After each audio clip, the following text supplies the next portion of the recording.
Aleluia! Aleluia! Aleluia! Em pé como nós estamos. Glória a Jesus.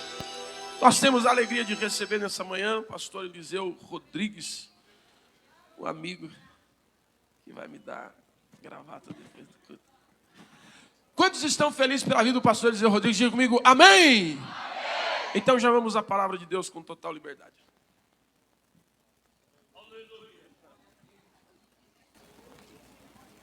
Povo de Deus, paz do Senhor Jesus. Amém. Abra sua Bíblia comigo, por favor. Livro do Êxodo.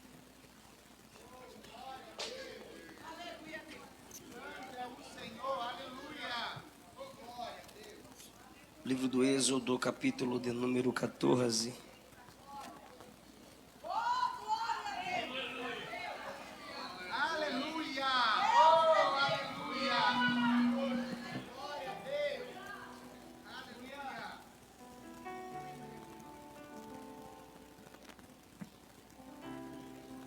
Eu quero pregar a vocês uma palavra. Pregar uma palavra aqui. Arde em meu coração, e meu desejo é que aconteça no seu coração também. Êxodo 14. Eu lerei um versículo e não vou deter-me neste versículo. É só para vocês se situarem com a história. O versículo está no número 14. O Senhor pelejará por vós, e vós vos calareis. Se assente. Eu quero expressar a minha alegria por estar com vocês mais uma vez, com o pastor Rafael Pereira, com todo o corpo de obreiros que aqui cooperam para o crescimento e desenvolvimento da obra do Senhor. Meu muito obrigado, pastor. O seu pai é o pastor João Pereira. Que o Senhor continue confirmando o vosso ministério. Muito obrigado pela sua amizade, pelo contato, para estarmos juntos aqui nessa manhã. Que o Espírito Santo continue guardando a família do vosso pastor. Mais uma vez, a todo o corpo de obreiros, meu muito obrigado. A todos os irmãos e as irmãs que aqui vieram cultuar a Jesus. Meu desejo é que o Espírito Santo fale aos vossos corações. Eu, depois da pregação, estarei com os meus livros disponíveis lá na saída. Se os irmãos quiserem adquirir, procure-nos, por favor. Eu quero falar sobre 3 pontos. Eu vou falar sobre 3 pontos, baseado em Êxodo 14 e 15. Quem costuma pregar com a organização do esboço baseado em pontos são os nossos irmãos batistas, reformados. Eu não vou pontuar muito para a mensagem não ficar muito pontuda, mas esses 3 pontos nos dará uma direção necessária para a compreensão desses 2 capítulos que são entrelaçados e se conectam. Neste capítulo, Deus, através da nuvem gloriosa, que era apenas uma coluna, que ao mesmo tempo era uma nuvem de refrigério de dia e coluna de fogo à noite, uma nuvem só, representando Deus.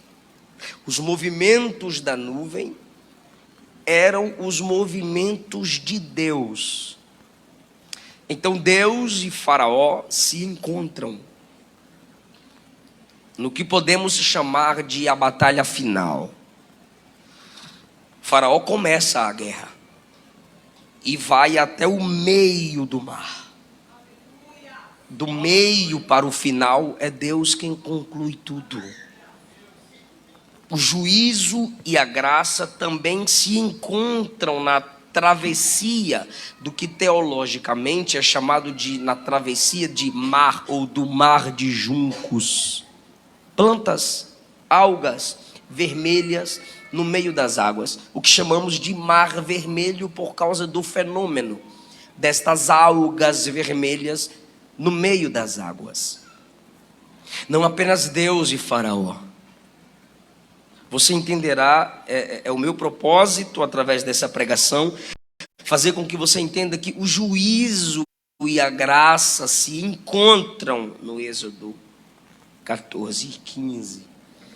E para que tudo isso foi escrito? Romanos 15, 4, Paulo diz: porque tudo dantes foi escrito por Moisés, pelos profetas, foi escrito para o nosso ensino pedagógico, para que, pela paciência e consolação das Escrituras, olha o poder do que foi escrito, para que pela paciência e consolação das Escrituras tenhamos esperança.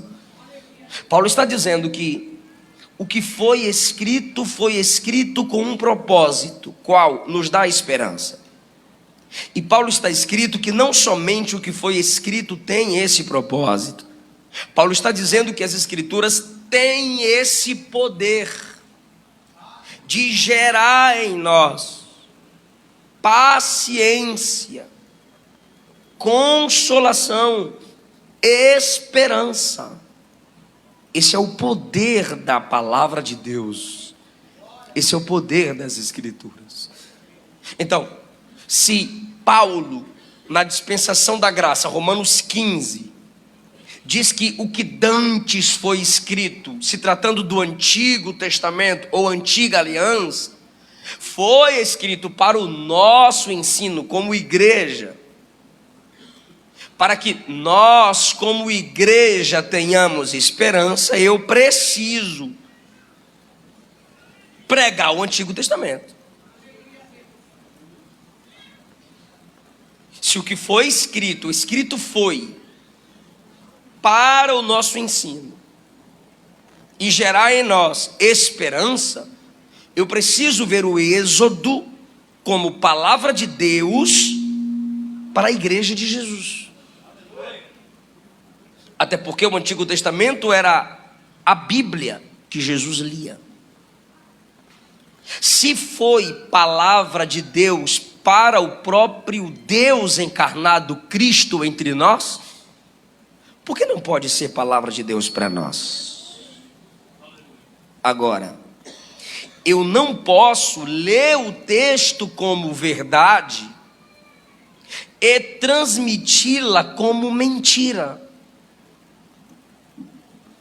Aí ela deixa de ser palavra de Deus. Em que sentido? Quando o que está no texto foi simplesmente para aquele dia, como um sinal para Israel, o povo da antiga aliança. Se o todo da Bíblia me diz que o que aconteceu em Êxodo acontece ainda hoje, repito, se o todo da Bíblia, de Gênesis a Apocalipse, me diz que o que aconteceu no Êxodo Deus ainda faz, porque fez em Cristo, porque fez pelos apóstolos, aqui eu tenho uma saída do texto para nós. Aqui eu tenho uma ponte para atravessar Êxodo, Evangelhos, cartas e chegar até nós. Se não foi feito ou prometido em Cristo, se não foi feito entre os apóstolos, prometido a eles, ou por eles, ou explicado por eles nas cartas, não há ponte para a igreja cristã. Os irmãos conseguem me entender? O Novo Testamento joga luz sobre o Antigo. O Novo Testamento interpreta o Antigo. É por isso que eu tenho plena certeza que você sairá daqui dizendo que Deus falou com você. Primeiro, porque eu não te farei promessas falsas. E às vezes nós baseamos como Satanás. Baseamos promessas na Bíblia. Mesmo sendo um livro verdadeiro, mas se não foi para mim, é falso.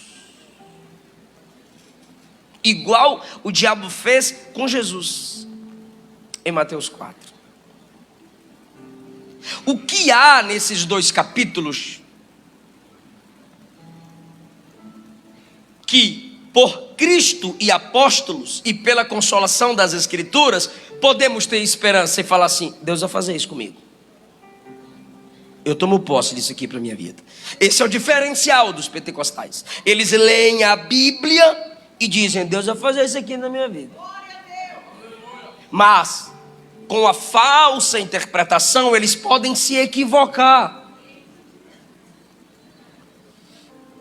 E sofrem mais. É que eu pensei que Deus ia fazer. Mas é que você leu e pensou errado. E a Bíblia é uma biblioteca. Biblioteca não é momento de se ler. Biblioteca é confirmação de estudo. Biblioteca não se entra curiosos. Curiosos tiram fotinhas na biblioteca. Põe a linguinha e posta no Instagram. Estudiosos gastam tempo. Por isso que a Bíblia tem 66 livros. A Bíblia é para ser estudada. E o primeiro ponto da minha pregação é: arrependidos do bem. Deus conduz o povo para fora do Egito através da comunicação Moisés-Faraó. Deus poderia fazê-lo sem a comunicação entre esses 2 homens. Esses 2 homens dialogam, pois seus corações são revelados em seus diálogos. Enquanto o Faraó rejeita a palavra de Deus, Moisés luta pelo cumprimento da palavra de Deus. Nós temos um Faraó que confiou em José, Êxodo 1. Nós temos um segundo Faraó que, por um golpe de estado, assume o Egito, Êxodo 1, e deixa Moisés crescer no palácio. Esse mesmo Faraó diz que vai matar Moisés. Esse mesmo Faraó afoga as crianças no rio Nilo. E este Faraó morre nos primeiros capítulos. Nos últimos versículos do capítulo 4 e nos primeiros versículos do capítulo 5 está o registro da morte do Faraó que conheceu Moisés desde a infância. Então, no Êxodo nós temos 3 homens com o título de Faraó envolvido com a história de Israel. O primeiro, que abençoou José, morre.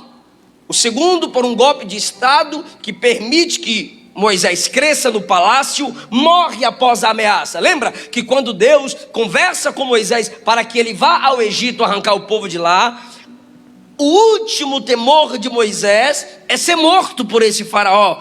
E antes que ele saia da casa do sogro, Deus diz assim: o Faraó que procurava sua morte, morreu. E esse terceiro Faraó se iguala ao segundo Faraó no coração duro. Em que sentido? Ele rejeita o crescimento do povo de Deus. Ele não aceita mulheres gerarem. E ele não aceita a proliferação do sexo masculino. Esquerdista. Mulher não pode gerar. Feminista. e destrói os homens. Sexo masculino acaba. Já tem curso de desmasculinização dos homens. E aí a igreja tem que fazer curso para homens, coisa que eu não via. Mas hoje é preciso ter. Entre os pentecostais a gente tem que ter 3 passos para sermos cheios do Espírito. Volte 50, 60 anos atrás. Conversa com a sua avó se ela já ouviu esse tipo de pregação. Mas deixa isso para depois, não vou estressar agora não. Moisés chega e fala a palavra de Deus. E a palavra é: deixa meu povo ir. E esse faraó, a primeira pergunta dele a Moisés é: quem é esse Deus? Moisés sai da presença do faraó e diz assim: ele perguntou quem é esse Deus. E Deus diz assim: boa pergunta, eu vou me apresentar. E Deus se apresenta através das pragas. E as pragas eram pregações. Cada praga era uma pregação. Cada praga falava sobre Deus e falava sobre a inutilidade dos deuses egípcios. Deus venceu todos os deuses do Egito. Deus venceu o sistema egípcio. Deus venceu o faraó. O próprio faraó, na morte dos primogênitos, quando o filho dele também morre, que não eram apenas crianças, eram adultos primogênitos, ele chamou Moisés e disse: vai embora, leva o povo daqui. Nem foi Moisés quem foi atrás, porque no capítulo 11 Moisés estressa e diz assim: eu não venho mais a você pedir para o povo ir, tu virás a mim. E de fato aconteceu. Moisés não foi lá depois da morte dos primogênitos. O próprio faraó diz: vaza. E Moisés diz: thank you. Pega o povo e diz: eu não vou agora, eu preciso comemorar a Páscoa, eu vou quando eu quiser. Passa o capítulo 12 inteiro cultuando, festejando, ouvindo Deus. E no capítulo 13 se retiram. Quando eles se retiram, Faraó, sua corte, olhou para a terra de Gósen e a viu desabitada, os campos onde secavam os tijolos abandonados, as colheitas sem mão de obra, o serviço escravocrata acabou-se, os projetos de construções monumentais deu uma pausa, estagnou. Quando esses homens olham para o campo de trabalho e vê que está tudo parado, o rei do Egito disse: o que fizemos? Capítulo 14, versículo 5. Sendo anunciado ao rei do Egito que o povo fugia, mentira, foi ele que disse: pode ir. Só que chegam para ele e falam assim: o povo está fugindo. Sempre tem uns fofoqueiros desinformados. O povo está fugindo. Não estava fugindo, estavam marchando de boa, tranquilo. Mudou-se o coração de Faraó, mudou-se, aqui voltou atrás, arrependeu-se, e os seus servos contra o povo, e disseram: por que fizemos isso? Havendo deixado Israel ir. O que a gente fez? Onde a gente estava com a cabeça? Com esse arrependimento, olha o que eles fazem. Capítulo 14, versículo 7. Versículo 6, aprontou o seu carro. O faraó pega seu próprio carro, a charrete real. Tomou o seu povo, esse povo aqui é grande exército, não são todos os egípcios. Versículo 7, tomou também 600 carros escolhidos. Ele não trouxe qualquer tipo de exército para trazer Israel de volta. Não foi uma pequena patrulha para perseguir os emigrantes. Não! Ele requisitou o seu exército e os melhores homens do seu exército, pois esses 600 carros escolhidos. Irmão, você consegue imaginar o que são 600 carros escolhidos? Esse não. Esse, sim. Aquele não. Aquele ali. São 600 carros escolhidos pelo exército da maior potência do mundo na época. Como quem diz, para prender esse povo, para limitar esse povo, a estratégia tem que ser perfeita. O inimigo não brinca em sua luta contra o povo de Deus. Do jeito que foi lá, ainda hoje é. O inimigo sabe se organizar contra a igreja. O inimigo consegue se unir contra a igreja. Homens que não se comunicavam passam a se comunicar contra a igreja. Fizeram o melhor. Por quê? Porque se arrependeram do bem que haviam feito. Deixa eu perguntar só para quem está ligado. Deixar o povo ir é fazer o bem ou fazer o mal? Pode responder. Fazer o bem. Você ficou em dúvida, irmão? Escravidão é legal? Então eu vou perguntar de novo. Deixar o povo ir é fazer o bem ou fazer o mal? E eles se arrependeram de ter feito esse bem, sim ou não? Sim. E aqui dói na minha alma. Por quê? Porque eu estou pregando aqui para a maioria servos de Deus, se não todos. E se eu estou falando sobre arrependimento do bem, eu estou falando de crentes ou para crentes que se arrependem de ter feito o bem.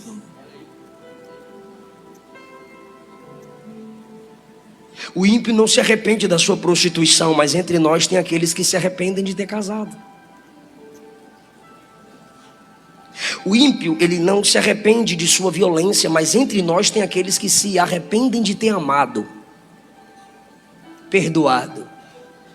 Eu não podia perdoar, eu não podia dar uma chance. Eu dei a chance, olha o que aconteceu comigo. Agora eu estou com cara de abestalhada. Agora eu estou com cara de moleque, de fracote. Os ímpios não se arrependem de terem gastado o seu dinheiro naquilo que é pão, naquilo que não é pão. Mas tem crentes que se arrependem de terem dizimado, ofertado na casa de Deus. Tem crente que se arrepende de terem adquirido um curso teológico. Se arrependem de terem comprado uma teologia sistemática. E por que eu digo isso? Porque o homem não regenerado se arrepende do bem que fez, pois este bem não lhe é natural. Faraó olha para o bem que fez e diz: isso não me é natural. O meu natural é escravizar. O meu natural é humilhar. O meu natural é fazer morrer. O meu natural é não deixar ir. Olhe para cá. O meu natural é dominar. O meu natural é, isso é Faraó dizendo, o meu natural é prender, limitar. Agora, deixar crescer, deixar fluir, deixar ir além, isso não me é natural. E é assim que os ímpios se comportam. Eles se arrependem do bem que fazem, porque o bem que eles fazem não lhes é natural. O que isso quer dizer, pastor? Não faz parte da natureza deles. Por isso o ímpio se arrepende do bem que fez. Conhece alguém que aceitou Jesus no domingo e na segunda diz: era meio doido. O pastor me enganou. Minha mulher me forçou. Os meus filhos ficaram chorando no pé do meu ouvido. Ímpio se arrepende do bem que faz, porque esse bem que ele fez não lhe é natural. Pastor, e os salvos? Os salvos se arrependem do mal que fazem, porque o mal que fazem não lhe é natural. Eles têm uma nova natureza, porque nasceram de novo. Por isso você se arrepende quando peca. Por isso você se incomoda quando xinga. Por isso a consciência pesa quando você quebra princípios. Por isso você teme ter blasfemado contra o Espírito Santo. Quando você vê alguma manifestação estranha aos seus olhos e você diz: isso é coisa do capeta. Aí depois você diz: Senhor, me perdoe. Por quê? Porque blasfemar contra o Espírito é chamar aquilo que Jesus fez e dizer que foi o diabo que fez. Se você não tem discernimento de espírito, cala a boca e senta. Aprende mais um pouquinho, depois você pensa em comentar. E se você blasfemou contra o espírito, você nunca se incomodará. Ele rejeita você. Pastor, então como é que eu sei que eu não blasfemei? É quando você se incomoda. É quando você teme. É quando você tem medo de ir para o inferno. Pastor, essa é a prova de que eu não blasfemei? É. Por quê? Porque quem convence o homem do pecado é o espírito. Se te incomoda, é o espírito perto de você dizendo: rapaz, isso não é natural de tu. Eu não quero te abandonar, eu não quero te deixar. Então, o arrependimento do salvo é do mal que faz. É da calúnia que fez. É da mentira enfeitada. É do ódio guardado ou mágoa. Que para mágoa virar ódio é daqui para ali, tá? E aí você se torna assassino. E quem disse isso foi o amor, Jesus. Assassina. Assassino se odeia e não perdoa. E aí você precisa se arrepender do mal que faz. Por quê? Porque esse mal não lhe é natural. Você nasceu de Deus. Você tem a semente da palavra. Você tem a natureza divina em você. Isso não condiz com a justiça de Cristo no seu caráter. Segundo lugar, segundo ponto, endurecidos para juízo. Faraó olha para Israel e diz: nos deixaram, acabou-se o trabalho, morreu meu filho, humilhou os deuses da minha terra, eu vou atrás, acabou com a economia do meu país, eu vou persegui-los, eu irei destruí-los. E Deus disse: venha mesmo, venha. Porque, se tratando de Faraó, o seu endurecimento é chamado de fenômeno, onde há uma participação do homem e de Deus. Por favor, me ajuda e diga: todo endurecimento para o Evangelho tem a participação humana e divina. O homem começa rejeitando Deus desde a entrada de Moisés. Na face de Faraó, ele se endurece e diz: quem é esse Senhor que quer mandar em mim? E ele diz assim: não mais receberão palhas, vocês pegarão as palhas. Se vocês já se sentiam humilhados, é agora que eu vou humilhar vocês. Ele era um homem duro. Quando se trata de Faraó, esse fenômeno do endurecimento, o que é que Deus diz? Então eu agora confirmo o seu endurecimento.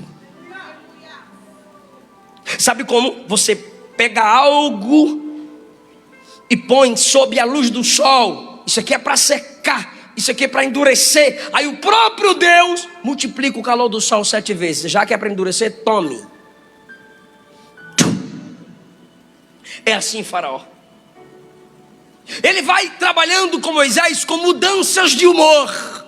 Deixo ir, não deixo. Vai, não vai. Quando ele vai se endurecendo, Deus vai confirmando o seu endurecimento.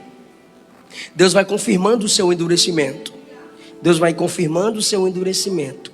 E aí, minha filha, e aí, meu filho, você vai dizendo: não gosto de crente não.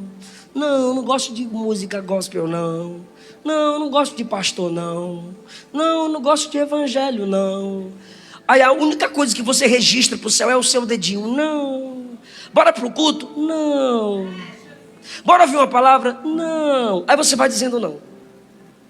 Aí um dia você vai precisar de uma oração, de um conselho, de uma palavra. Cadê o Deus dos crentes? Não. Quando a mente pensar em buscar o Deus dos crentes, esse Deus dos crentes diz: não me busque, não te quero. Por quê? Estou respondendo o seu desejo de sempre. Isso é inferno. Em vida você sempre quis minha ausência, depois da morte terás eternamente a minha ausência. Os homens têm suas durezas e Deus as acumula. e lança sobre eles. Faraó rejeita o amor de Deus, rejeita amar o povo, persegue esse povo e por si próprio descobre que não vale a pena se endurecer contra a igreja, não vale a pena se endurecer contra os servos de Deus. Vocês projetam versículos aqui? Coloca para mim 14, Êxodo 14, 5. Por favor, irmãos. Aqui é o arrependimento do bem. Agora coloca para mim 15, 5. Ele se arrepende do bem no 14, 5. Por favor, igreja. 1, 2, 3. 1, 2, 3.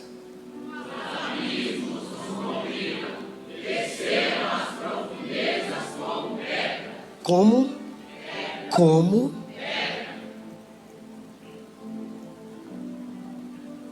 Cada endurecimento de Faraó era Deus o tornando pedra.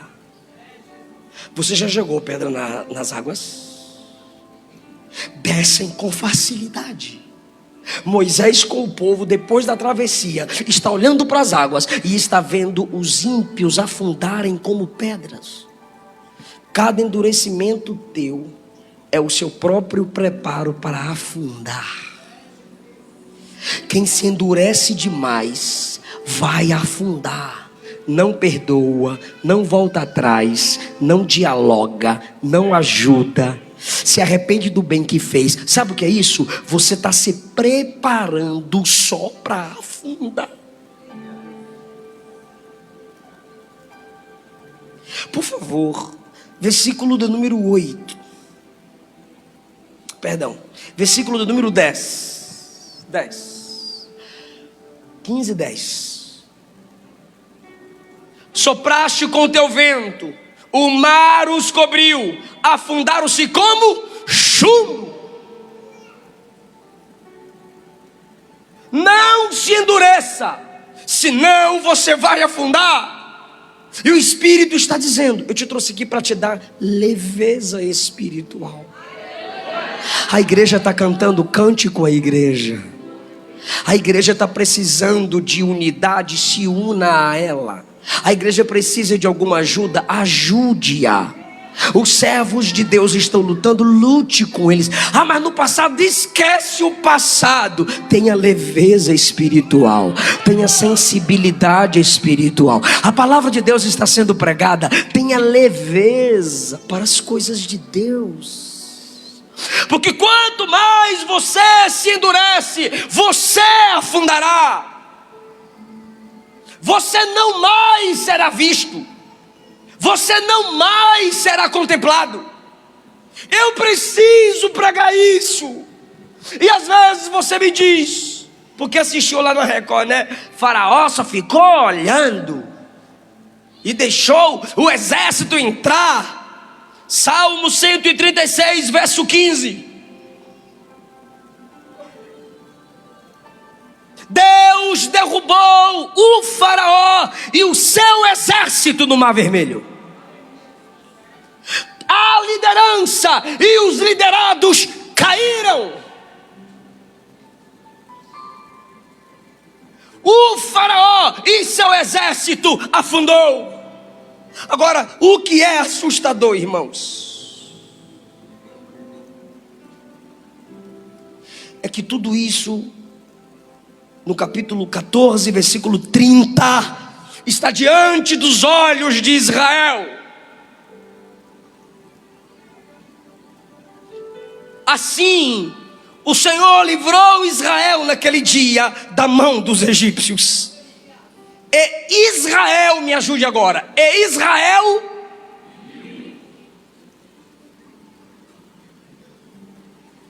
isso aqui é uma guerra cósmica. A guerra entre o bem e o mal. A guerra entre Deus e seus adversários. É assustador. Isaías, se você quiser anotar ou memorizar, é bom, porque para mim isso é assustador e eu peço a Deus que me livre dessa visão. Eu peço a Deus que me livre dessa visão, porque cada ímpio que você conhece é inimigo de Deus. Cada desviado que você conhece, da sua família ou não, são inimigos de Deus. Perceba a repetição. Isaías 66, 22. Porque como novos céus e a nova terra que hei de fazer estarão diante de mim, diz o Senhor, e a vossa posteridade. É Deus falando para o seu povo que no novo céu e na nova terra os seus servos estarão diante dele. Quem pode dar glória a Deus por isso? Agora olha o versículo 24. Eles sairão e verão os cadáveres dos homens que prevaricaram contra mim. Lembra de Jesus agora falando do inferno. Porque o seu verme nunca morrerá, nem o seu fogo se apagará. E eles, os ímpios, serão um horror para toda a carne. Toda a carne aqui é toda a humanidade. Perceba que o texto primeiro diz que estaremos diante de Deus. E depois o mesmo texto diz, diante dos olhos dos escolhidos de Deus. Os ímpios estarão no ambiente esse que o verme nunca morre e o fogo nunca se apagará. Que Deus tenha misericórdia. Mas a Bíblia está dizendo que vai acontecer. Apocalipse, por favor, foque nisso. Apocalipse 14. E a gente já vai para a graça, que a palavra está muito pesada.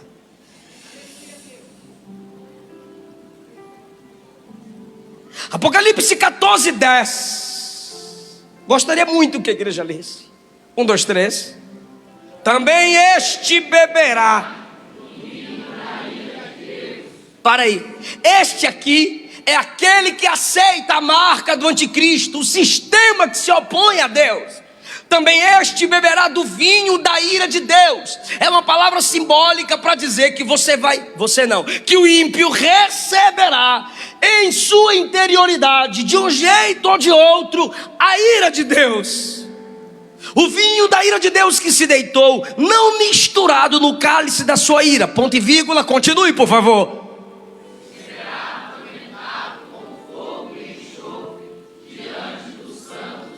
E diante. Isaías 66 diz que estaremos diante do Senhor, e esse juízo será diante do Cordeiro, Jesus, e diante dos santos anjos. E a igreja sabe que na eternidade, quem estará diante do Cordeiro e diante dos anjos seremos nós, a igreja. E diante da igreja, os ímpios, eternamente, sofrendo, porque se endureceram para o evangelho. Pastor, qual o escape disso? A igreja pregar, a igreja anunciar o evangelho, a igreja ajudar no evangelismo. É isso aqui que fará os ímpios se endurecerem cada vez mais. Por quê? Porque enquanto na eternidade sem Deus, eles dirão: te odeio, Deus. E enquanto os salvos com Deus dirão: te amo, Deus. Te desejo, Deus. Quem é sujo, suje-se mais. Os ímpios se sujarão mais. E a igreja? A igreja se santificará mais em louvor e adoração, eternamente na presença. Então, irmão, minhas durezas só me afundarão. Você tem como ser mais flexível em algumas situações para o bom desenvolvimento da obra de Deus. Não se endureça com as durezas da vida. O Espírito Santo está dizendo a alguém: podem ferir você, mas é você que escolhe se te tornarão tão duros e maus quanto eles. Não se permita afundar. Peça ao Espírito, como Davi pediu: dá-me um coração quebrantado. O espírito reto, mas um coração quebrantado. Último lugar, nós temos o livramento pela graça. Vou repetir: o livramento pela graça.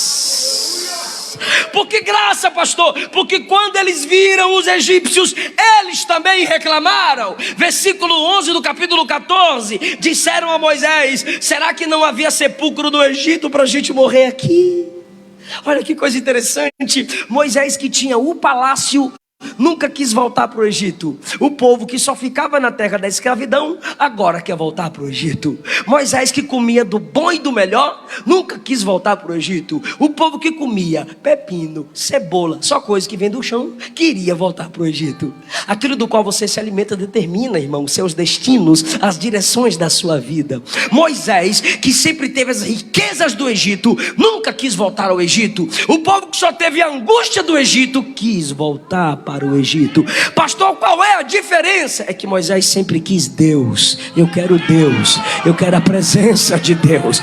Eu só saio daqui se a tua presença for comigo. Se o Senhor não for comigo, eu não subo. Pode ter 2 milhões de pessoas, pode ter Josué, pode ter Arão, pode ter Miriam, pode ter anjo. Eu quero é a tua presença.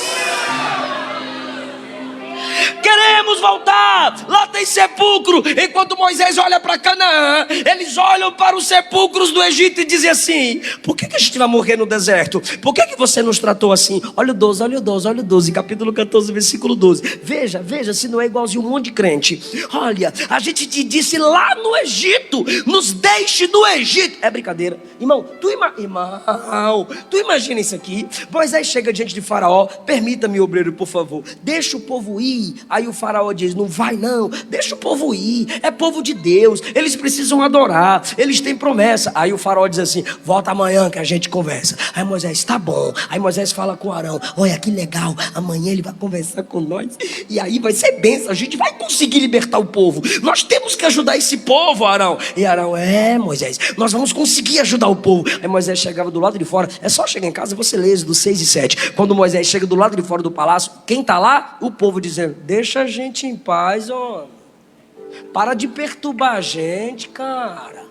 Quanto mais você entra aí, Faraó complica a nossa vida. Você imagina isso? Você lutando pela salvação, você lutando pela libertação, e quando você sai do lado, você sai para fora do palácio, aqueles por quem você luta, aqueles por quem você quer a salvação, aqueles por quem você intercede, aquele para quem você quer a salvação da alma, está dizendo: não ora por mim, não prega para mim, para de lutar, não tem jeito, não vai conseguir, não acreditamos no seu ministério. Aqui eles repetem para Moisés: a gente te disse, nos deixa morrer no Egito. Lembra? Eu vou fazer uma pergunta, irmão. Tira o farol do irmão aqui, pelo amor de Deus. Tem uns caras que perturbam os outros. Irmão, deixa eu fazer uma pergunta para você aqui. Quem primeiro, em Êxodo 14, se arrependeu do bem? Quem se arrependeu do bem que havia feito o Êxodo 14? Faraó. E agora, vou fazer outra pergunta. Sair do Egito é bom ou ruim para o povo? Mas eles estão querendo? Então eles também estão se arrependendo do bem feito a eles. Por quê, pastor? Porque cada um de nós temos um Faraó dentro de nós. Cada um de nós temos um pouquinho de Faraó dentro da gente. Agora, você está preparado para dar glória a Deus? Tá não, você está preparado para dar glória a Deus? Então eu faço pergunta e depois tu reage. Não mente não, que tu está na casa de Deus, tá bom? Faraó se arrependeu do bem que fez? Sim. Afundou, sim ou não? Israel se arrependeu do bem que fez? Mas atravessou. Não entendeu? Repito, e a missão é minha. Por que Faraó se endurece e afunda? E por que o povo também se endurece e não afunda?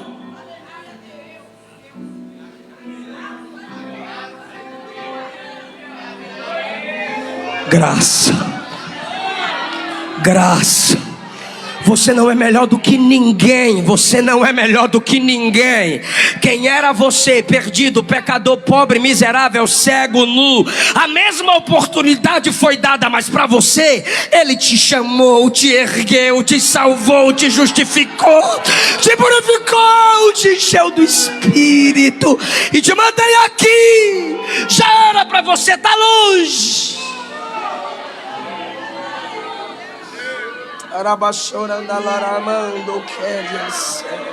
Graça.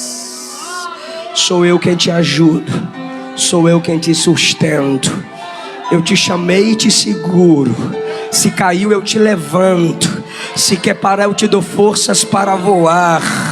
Se te traíram eu sou fiel.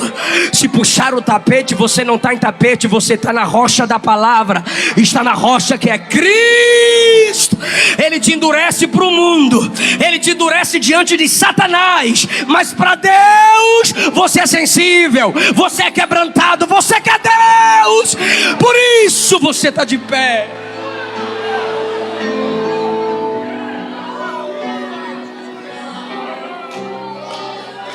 A resposta é Deus. Eu pergunto e você responde. Israel não afunda porque no centro da vida deles está Deus. Os obreiros não afundam porque no centro da vida deles está Deus. A igreja não afunda porque no centro da vida dela está Deus. E eu provo no texto. Eu anotei que minha mente é fraca para um texto tão forte. Deus, Deus, Deus. Porque Deus planejou o livramento, Deus aplicou o livramento, Deus atraiu o faraó, Deus dificultou as rodas dos carros de Faraó, Deus afundou o faraó, Deus mudou a nuvem da frente para trás, Deus deu a ordem para que marchassem, Deus ordenou que o cajado fosse estendido, Deus soprou o vento de lá para cá, não foi daqui para lá. Eles não estavam vendo o mar se abrir. Por quê? Porque o vento não foi daqui para lá, foi de lá para cá. Você não está vendo, mas Ele está soprando. Você não está vendo, mas Ele está fazendo. Continua marchando. Deus fez as águas ficarem paradas no lado direito e no lado esquerdo enquanto eles atravessavam. Deus atrasou e confundiu o exército. Deus fez as águas retornarem. Desculpa. Deus fez Israel chegar do outro lado. Deus, graça é Deus, não é você, é Deus, não é você, é Deus, graça. Quer que eu te prove que é graça? Quem dizem os homens que eu sou? Dizem que é Jeremias. Dizem que é Elias. Dizem que é João Batista. E vocês? Quem dizem que eu sou? Aí Pedro diz: tu és o Cristo, o Filho do Deus vivo. Antes que Pedro dissesse sei mais do que todos, Jesus disse: não foi a carne, não foi o sangue, foi o Espírito do meu Pai que te revelou. Se depender de você, você não sabe. Porque Deus amou o mundo de tal maneira que deu o seu Filho unigênito. Unigênito é porque não há ninguém como Ele, para que todo aquele que nele crê não pereça, mas tenha vida eterna.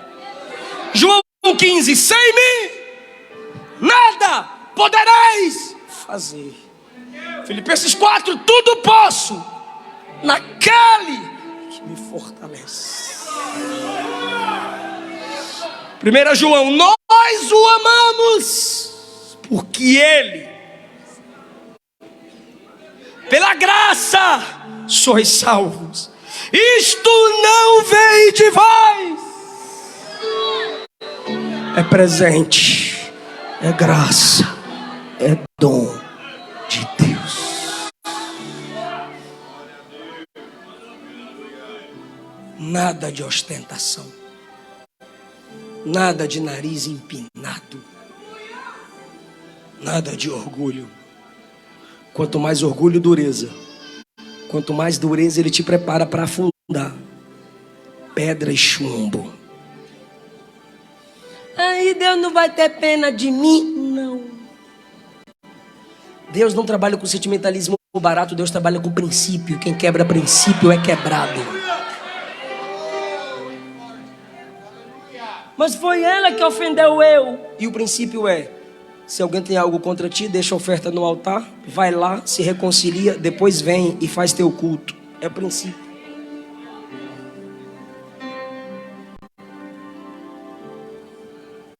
É princípio.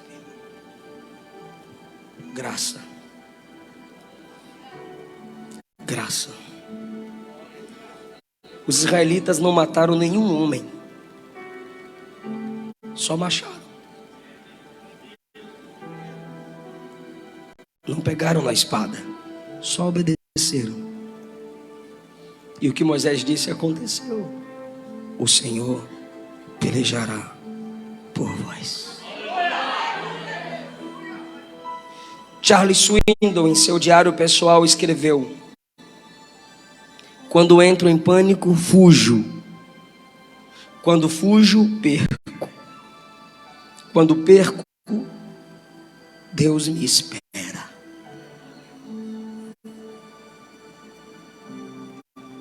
Quando Deus me espera, me faz esperar. E quando eu espero, Ele luta. Quando Ele luta, Ele vence. Quando Ele vence, eu aprendo. Deus venceu essa guerra. E Paulo disse: foi escrito para o nosso ensino. Aprenda com essa guerra. Não se arrependa do bem que você fez. Continue amando. Continue perdoando. Continue acreditando nas pessoas. Você foi chamado para isso. Aprenda com esse texto. Não se arrependa do bem. Não continue se endurecendo. Porque se Deus confirmar seu endurecimento, você não vai se vingar de ninguém. É só você quem vai afundar. Confia na graça. Você não vai conseguir se levantar. Você não vai conseguir se erguer. Você não vai voltar a ser o que era. Você não consegue. Ora, confia. Se conecte à igreja do Senhor. A graça está aqui. É pela graça. Assim como naquele dia era impossível Israel escapar por si mesmo, é impossível os homens escaparem hoje por si mesmo. Mas a nossa salvação não é pelas mãos de Moisés. As mãos de Cristo, estendidas na cruz do Calvário, abre o acesso e nos separa do inimigo de Deus e nos leva para perto de Deus. Eu tenho mais para lhe dizer. Não se assuste, por favor. Canaã não é o céu. Canaã estava cheio de inimigo. O céu não tem inimigo. O céu só tem amor. Pastor, Hebreus 2:3 fala que a gente entrou em Canaã. Pois é, quem saiu do mundo para o evangelho entrou em Canaã mesmo. Aqui é guerra, é batalha contra o mundo, contra a carne e contra o diabo. As mãos de Jesus garantiram a vida eterna, estendidas lá na cruz. Mais uma vez eu repito: graça.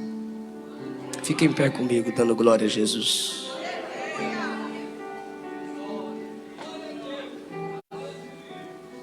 Eu quero saber se há alguém aqui que se afastou do evangelho, mas quer voltar para Jesus hoje.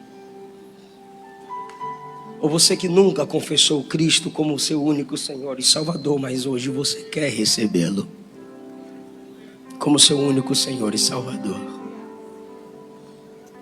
Se tiver alguém, nos dê um sinal com a sua mão, a gente ora por você, onde você estiver. Pode ser difícil que tenha, pode ser que tenha. Você quer voltar para papai hoje? Você quer ser salvo em Cristo Jesus? Eu quero orar por você. Tem alguém? Temos temos alguém? E conhecereis a verdade, e a verdade vos libertará. Tem uma mão estendida? Consegue trazê-la para a gente orar por ela? Alguma irmã traz ela? Porque dele, por ele, para ele são todas as coisas. Porque dele, por ele, para ele são todas. Onde está a segunda pessoa para Jesus?